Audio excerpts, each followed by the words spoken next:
Hey everyone, welcome. I'm Asmara, and I am absolutely thrilled you're here with us today. Look, we are diving straight into unlocking the secrets of Oracle database architecture. We're going to take this notoriously complex topic, light it up, and break it down so clearly that you'll see exactly how the world's most powerful data systems actually tick. So, let's jump right into this explainer. I want to kick things off by asking you a pretty simple question. Is a database just a file? Just a file sitting on a hard drive somewhere? Most people actually think it is. They picture, a static Excel spreadsheet or a digital filing cabinet. But honestly, that is a massive misconception. A true enterprise database, especially something like Oracle, is a living, breathing system. It's an active engine literally made of memory and processes.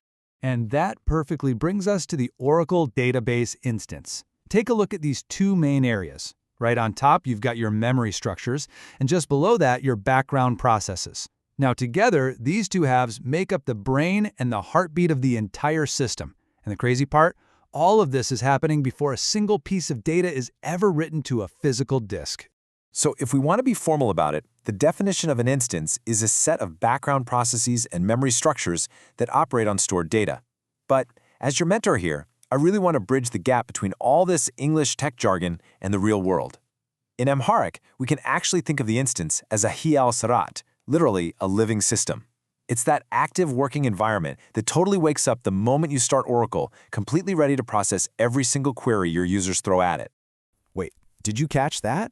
Seriously? That's a huge shift in perspective. The database isn't the data itself, it's the environment managing the data.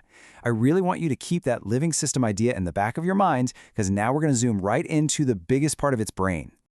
All right, moving into the brain of the instance, we hit the System Global Area, or the SGA. Now I'm just going to give you the punchline right up front here. The SGA is this massive shared memory area where absolutely all of the database's immediate heavy lifting happens. We're talking everything from caching data blocks to parsing SQL code. It all lives right here in the instance's RAM. By definition, the System Global Area is the shared read and write memory area for an Oracle database instance. And because it's completely shared by all the users and processes, let's look at the Amharic translation for this, Yagara Makamachia, which translates to shared storage. Literally everyone connected to the database is pulling from and putting things into this exact same memory pool. Look, I know the SGA sounds incredibly complicated at first glance, and honestly, it's totally normal to feel a bit overwhelmed by all its subcomponents. But just think of it like this. The SGA is basically your kitchen counter. Think about it. When you're cooking a massive meal, you don't keep running back and forth to the fridge for every single slice of a carrot, right?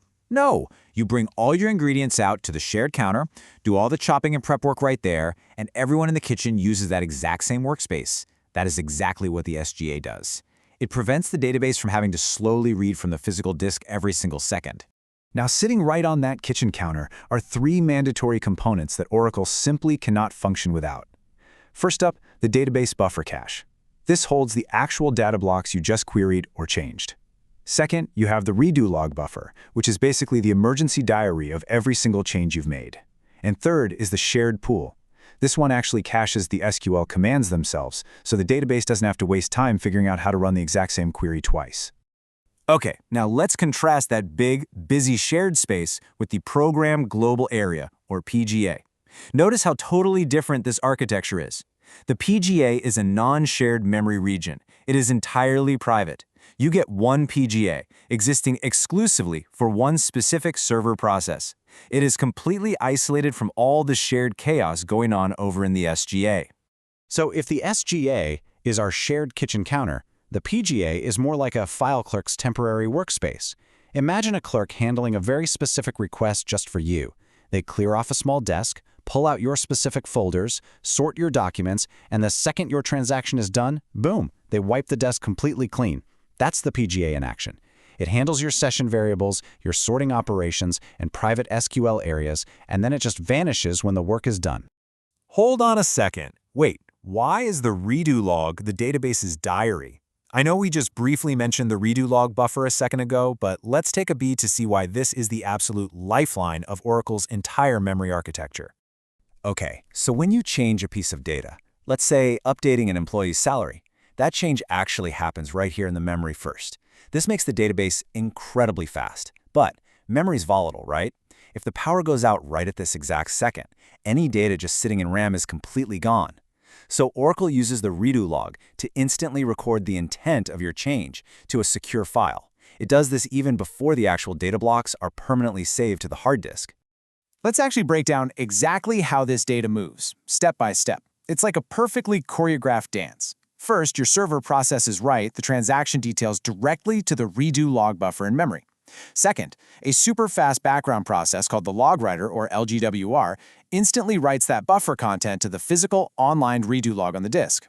Finally, a completely separate process called the database writer, or DBW, takes its time to safely write the actual change data blocks, which we call the dirty buffers, over to the physical data files. And honestly, this brilliantly illustrates the real role of our background processes, or DBWr. Think of them as the silent couriers of the database. You've got SMON, the system monitor, which I absolutely love to call the mother of the database, because she mounts the database, opens it up, and literally cleans up after any crashes. Then there's PMON, the process monitor, who goes around cleaning up individual failed user sessions. And of course, the heavy lifters we literally just met, the database writer and the log writer. Which naturally brings us down to the physical storage architecture, the control files, the data files, and especially those online redo logs. Seriously, the online redo log is your ultimate safety net because the log writer is constantly saving a chronological diary of your transactions right here. If the entire instance crashes, SMON can just read this physical redo log, replay the diary, and perfectly recover every single committed piece of data that hadn't quite made it to the data files yet. It's brilliant.